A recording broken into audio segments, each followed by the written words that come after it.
Good morning বন্ধুরা, তোমরা সবাই কেমন আছো? আশা করি তোমরা সবাই খুব ভালো আছো। যে যেখানে আছো সুস্থ আছো। তোমাদের ভালোবাসা তো আমাদের দিন চলে যাচ্ছে, তবে ভালো যাচ্ছে না। ঠাকুরের কাছে প্রে করো যেন আমাদের দিনটা ভালো যায়, ভালো দিনটা আমরা দেখতে পাই। আজকে মোটামুটি সকাল থেকে ব্লগটা শুরু করলাম। এখন ওই 9টার মতন বাজে। রান্নাবান্নার দিকটা বেশ কিছুটা হয়েছে, আবার কিছুটা বাকিও আছে। আজকে বৃহস্পতিবার, আজকে হচ্ছে মায়ের সেকেন্ড কেমোর দিন। যদিও ভিডিওটা কিন্তু অনেক পুরনো, জানো তো।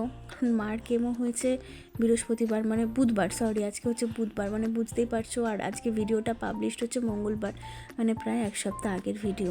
আমি একটা কমিউনিটি পোস্টে কিংবা ভিডিওতেও বলেছি আমার কিছু সমস্যার কথা, যার জন্য ভিডিও দিতে পারিনি। তো এক সপ্তাহ লেটেই আসছে। এই ভিডিওটাই মনে হয় স্টকের লাস্ট ভিডিও। নতুন ভিডিও শ্যুট করেছি, সেটা কালকে থেকে পাবলিশ হবে। এই হলো ব্যাপার। সকালবেলায় তো মা বাবা অনেক সকালেই বেরিয়ে গিয়েছে, হাজব্যান্ডও মোটামুটি সকালবেলায় বেরিয়েছে। মা বাবা 8টার দিকে বেরিয়ে গিয়েছিল, হাজব্যান্ডই 9টার দিকে বেরিয়ে গেছে। তো সকালে ওকে ব্রেকফাস্ট বানিয়ে দিয়েছি, রুটি কুদলি ভাজা, সেই খাওয়া দাওয়া করেও গিয়েছে। তো তারপরেই আমি বিছানাপত্র সব তুলে নিচ্ছি, কারণ মেয়ে ঘুমাচ্ছিল। হাজব্যান্ড যখন বেরিয়েছে তখন মেয়ে ঘুমাচ্ছিল, যার জন্য ওকে বাসি বিছানাতেই যেতে হয়েছে। আর তারপরে রান্নার দিকটা কিছুটা সারলাম। তারপরে মেয়ে ওঠার পরে মেয়ে বিছানা তুললাম, মেয়েকে ফ্রেশ করিয়ে এই যে এখন বসছি খাওয়াতে। কাজবাজ করছি, কিন্তু মনটা যেন তো হাসপাতালেই পড়ে আছে। তার আগে বলি, তোমরা যারা আমার ভিডিওটি দেখছো তাদেরকে অসংখ্য ধন্যবাদ। তোমাদের মূল্যবান সময় থেকে সময় বার করে আমার ভিডিওটি দেখার জন্য অসংখ্য ধন্যবাদ তোমাদের সকলকে। আশা করি আমার এই ভিডিওটাতে একটু হলেও তোমাদের ভালো লাগবে, আর কোথাও গিয়ে নিজেদের ব্যক্তিগত জীবনকেও হয়তো বা রিলেট করতে পারবে। তো মেয়েকে খাবার দাবার খাইয়ে বসে পড়লাম নিজের ব্রেকফাস্টে। 2টো রুটি, একটু কুতলি ভাজা আর একটা ডিম সিদ্ধ। খাওয়া দাওয়া সেরে চলে আসলাম রান্নাঘরে। এটা হচ্ছে খারকোল পাতা বাটা। কড়াইটা মাজিনি, কড়াইটার মধ্যে আগে রান্নাবান্না করেছি, তো সেটাই ধুয়ে নিয়ে একবারে এমনি জাস্ট জলে ধুয়ে নিয়ে এই যে খারকোল পাতাটা বেটে নিচ্ছি। ওদিকে খারকোল পাতাটা চলছে বাটাবুটি, মানে টালা চলছে, আর এদিকে ভাতটা বসিয়ে দিলাম। তার মধ্যে জানো তো মেয়েটার আবার সর্দি লেগেছে, হালকা সর্দিই আছে। সর্দিটা শরীরে বসে যাওয়ার আগে ভাবছি একটু তেল গরম করে ওর হাতে পায়ে মালিশ করে দেবো। এই তেল মালিশ করার ব্যাপারটা জানো তো বেশ ভালো। ছোটোবেলায় মা ঠাকুমাও করতো আমার।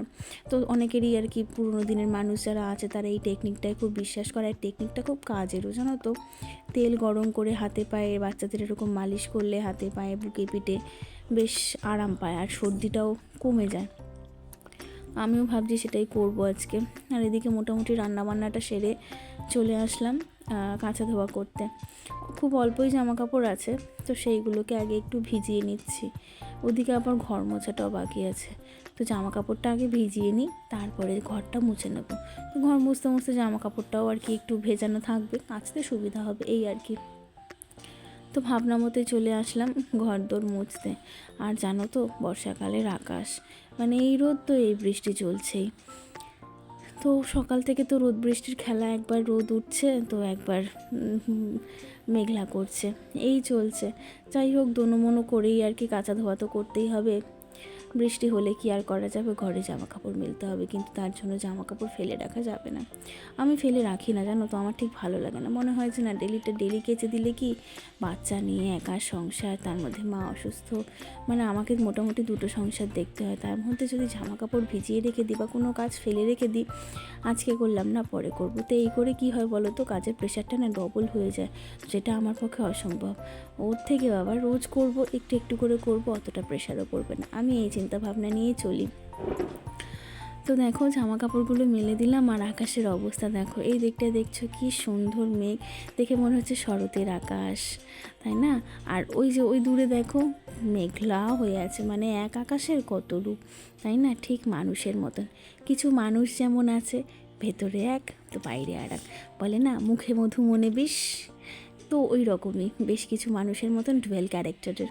তো আকাশও আজকে হয়ে গিয়েছে ডুয়েল ক্যারেক্টারের। তো জামা কাপড় মেলে দিয়ে চলে আসলাম গতকালকে জামা কাপড়গুলো ভাজাতে।